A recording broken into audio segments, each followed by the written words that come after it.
You've been lied to about getting into property, and those lies are keeping you stuck, broke, and scared to take action. The government, the news, and quick cash-grabbing core sellers with no real experience have been feeding you myths for years. I always knew I wanted to build something big in property, but I just wasn't sure how I was going to get there because I only started out with £6,000. But fast forward to today, my portfolio is now worth over £7 million, and that's stretched over 31 properties in Nottinghamshire. And I'm now very lucky because I'm able to help hundreds of people to start their property journeys as well, and essentially escape the 9-to-5 jobs through property. So one of the biggest myths I hear is that you can't get started in property unless you have a massive chunk of cash. So let me tell you exactly how I got started in property. I was working in a call center, cold calling 300 customers a day, selling them insurance. Yeah, it was a bit of a drag, but the reason I got that job was so I could get a mortgage, okay? So I saved up £6,000 whilst I was working in that job, and then I also raised another £6,500 in private investor finance. So what that means is I spoke with my friends, my family, and people I knew, and I was able to raise the money. And what I did was I created a win-win situation for myself and the investor, because any money that they lent to me, I actually would give them a 10% interest rate on top of their money over a 1-year period. And that's a strategy that you can do if you don't have enough money to complete the purchase yourself. You can use some of your own money and investors' money, or you can just have an investor to fully fund the whole deal and you just give them back a fixed interest rate. So that's a myth. Number one, busted. You can use other people's money to do property deals and buy properties. Another thing is rent to rent, social housing. It's a great strategy if you're starting out with, say, less than £6,000-7,000. So you've got some money there, and what you can do is, guys, is you can take a property from a landlord, you guarantee their rent, and then you have a social housing provider or a council. They guarantee you your rent, and then you make a top slice on top. So every single month you'll be making, say, between £500 to £1,200 profit per month from one house. It's realistic, it's doable, it's achievable. Trust me, I've got so many students that are now making over £10,000 profit per month from just doing this strategy alone. So that's another way you can get started with not much capital. But to be honest, something I see every single day is a lot of people, they want to get started in property, but they're just not sure what strategy to go for. And it seems like an absolute maze. So they're thinking HMO, serviced accommodation, buy to lets. They're just not sure what to do. And they kind of feel stuck, like they're going around in circles. Well, without clarity, you're just going to keep on reading books, watching YouTube videos, and you're going to be stuck in the same position now, next year. Every year, you're going to be in the same spot. You're going to be stuck in the same spot, waiting for the right moment, which is never going to come. Okay, so what you need to do is determine your goals first. That's the most important part, because say, for example, you're on a journey somewhere. You need a destination, because you need to know where you're going to. You need to determine that destination. And you do that by thinking, what do you want for your life? You know, do you want to be managing 100 properties with a load of different tenants and you're the big boss on the big chair with a load of staff? No, I don't want that. But me, I want it to be hands-off, living in a different country. I have all of my properties paying me passive income every single month. That's what I've achieved. But I was only able to do that because I set the goal. That is a really important part that I see a lot of people messing up on, is they don't set the goal, so they don't know where they're going. Once you've determined what you want, you need to look at what strategy is going to get you there. Now, I've tried them all. I've tried all the different property strategies, and the one strategy that I prefer, and it's my favorite strategy, to be honest with you, is called social housing. The reason why I love this strategy is because it gets me to my destination. My destination is passive income, making money no matter where I am in the world. Social housing, they give you a long lease on a property. They give you a 5 to 7 year lease. It's government backed. They cover all of the bills on the property, so you don't have to keep on calling Eon Energy and all of these different energy companies and Wi-Fi. They deal with it all. There's no maintenance because they cover all of the maintenance issues. There's no tenant management because they deal with all the management of the actual tenants. They pay you the exact same amount every single month, so you know how much profit you're going to make in that month. And it's just a very hands-off, consistent property strategy that I love, and that's why I'm in Dubai now. I live in Dubai because this strategy allows me to be hands-off. But for example, if you run in a massive Airbnb portfolio of rent-to-rent Airbnbs, even just buying properties and renting them out to families, or flipping properties, for example, where you're buying them, doing them up and selling them, these strategies are very time consuming, labor intensive, and they require a lot of manual input from yourself, okay? Unless you've got amazing systems in place, but they are hard to put those systems in place. It's very difficult to do that.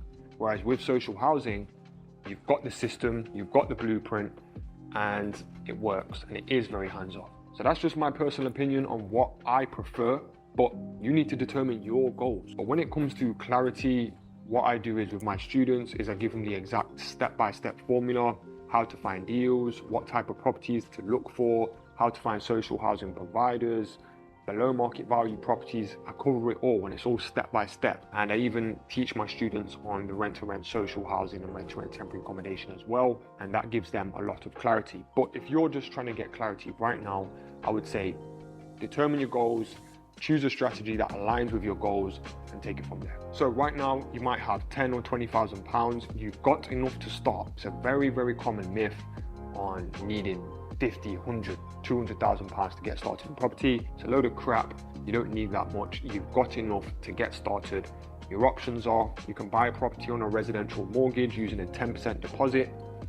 Second option is you can do rent-to-rent social housing or rent-to-rent temporary accommodation.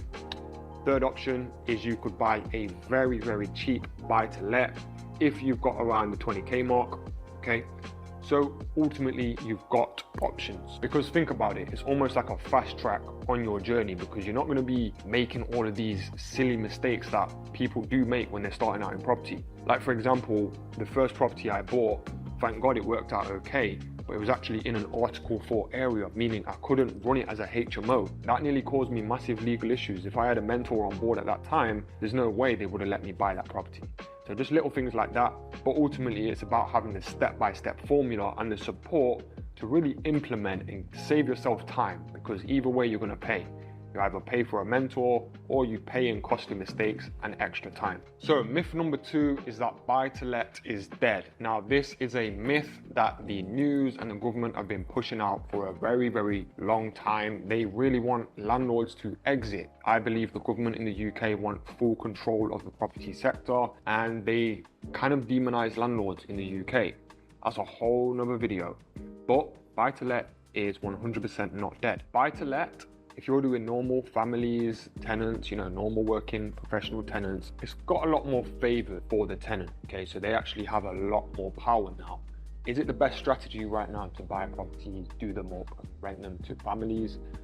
I personally don't think it is, okay? It's not the best strategy. However, buy-to-let itself, there are ways you can use buy-to-let as a strategy and make it extremely profitable, extremely hands-off, such as the way that I do it, which is buy-to-let, HMO, social housing. I'll take a property, I will convert it into a HMO, so a shared accommodation, and essentially you're renting the property on a room-by-room basis. Take this HMO, you lease it to a social housing provider, so it's still a buy-to-let, it's extremely hands-off, very profitable.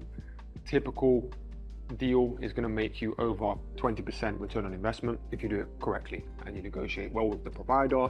You buy in a cheap area, you kind of have done your research and you know what you're doing. Typical deal should be over 20% return on investment, okay?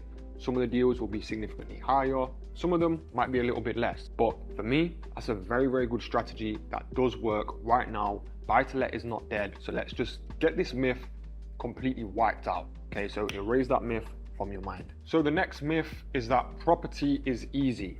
Now, you are going to see a lot of people in the property space that ultimately they make everything out to be super, super easy just so they can sell you their program or course. Yes, I do have a training program, so I'm not against people that are, teaching property educators. I'm not against them. But what I don't like is when people make everything out to be so easy, and they're kind of misleading people and mis-selling people. For me, my whole brand and ethos is about being transparent, being real, and just telling you guys the God's honest truth when it comes to property.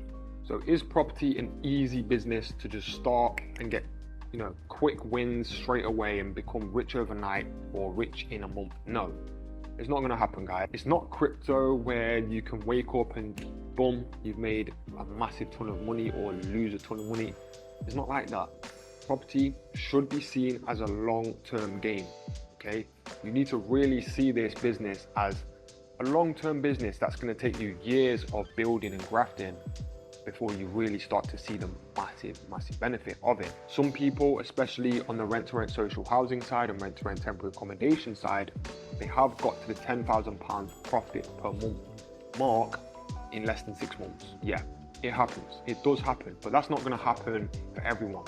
And the people that it does happen for, I'm guaranteeing you and I'm telling you, they've grafted to make that happen. They have put in the work. Okay, so for one person that slowly trickles along through their journey and they take it very easy and they do a little bit each day and they're very relaxed with it, it's going to take them much longer than the person that's 20 hours a day grafting, thinking about it and working on it.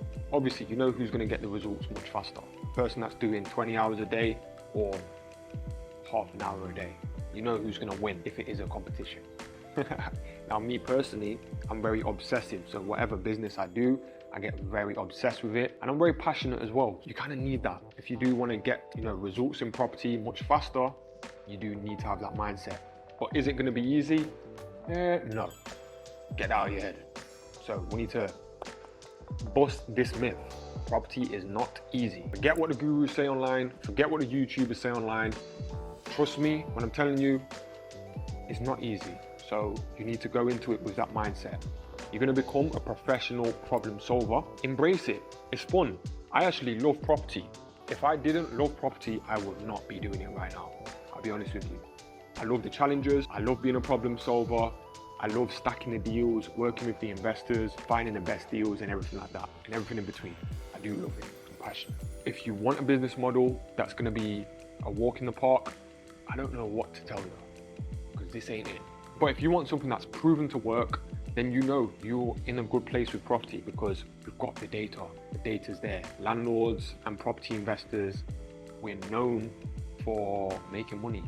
So it's a strategy and it's a business model that does work. However, don't get caught up in the hype and don't listen to all these fake gurus, man. Sick of them. I am sick of this. Yes, property is not easy. However, it's a very stable asset class. It's bricks and mortar, meaning you can go there, you can physically touch the asset. It's not like a crypto investment, for example, where it's kind of in the stratosphere, in the metasphere. You can't physically hold it and touch it, smell it, feel it. You don't get that with crypto and a lot of other, things in 2025. But what I can say to you is that it is stable, okay? Property, stable, people need places to live, and ultimately you're providing accommodation for people that need it, all right? So the money's there, it's an asset as well, so you're investing into something that's gonna pay you every single month. Don't go buying the cars, buying the holidays, buying the watches and all of this crap. Invest in property, honestly, it'll be the best thing you could have done. If you're a young man or a young lady watching this, you're in your 20s, don't be a sheep. Don't follow all of this materialistic lifestyle crap that you see online. You need to really be thinking smart right now, guys. If you have some money, one thing that I see a lot of people doing is they go into conservation mode and they end up just splashing their money anyway. So conservation mode is, say for example, you have £10,000, instead of just putting your arms around that money and going, oh, that's mine, I need to make sure I don't lose it. You're in a scarcity mindset. What you really should be doing is, with that £10,000, put it to work. Invest that money. Make that money work for you and multiply. Okay, so imagine it's like chicken. You say, chickens, multiply. And then guess what happens? The chickens produce you eggs. You sell those eggs. That's what it's like, guys. All of your pounds, they're chickens. Make them work for you. Make them go and produce. Okay, so you need to make your money work for you. And for me, I'm very risk averse. So property was perfect for me because I knew how safe it was, how it's such a stable asset class. And obviously you can buy properties and it'll be an asset that goes up in value over time. So you buy it now for £100,000, in 10 years time it's worth £200,000. You've now made a massive chunk of money for doing nothing, just owning the property, okay? But you've also got the cash flow every single month that property has been paying you. That's if you own the property. If you're doing the rent to rent side, yes, you don't own the property, so you don't get capital depreciation, but you still get very good cash flow from it. So it's a very good strategy as well to do. And this will definitely get you started in property. And then you can look at using that cash flow to then buy properties and buy the assets. Now guys, if you want me as your mentor, I do run the High Performance Academy. I teamed up with a very good friend of mine, Sean Davis. He's actually got over 90 rent-to-rent social housing deals. He's smashing it in Birmingham, and he really knows his stuff, and we've changed so many people's lives. If you want to change your life through property, you're ready to take action, you're serious, click on the link in the description of this video, find out more on how we can help you, and you can see other people that we've helped as well. Anyway, remember, like, comment, subscribe. I'll see you guys next week for another YouTube video.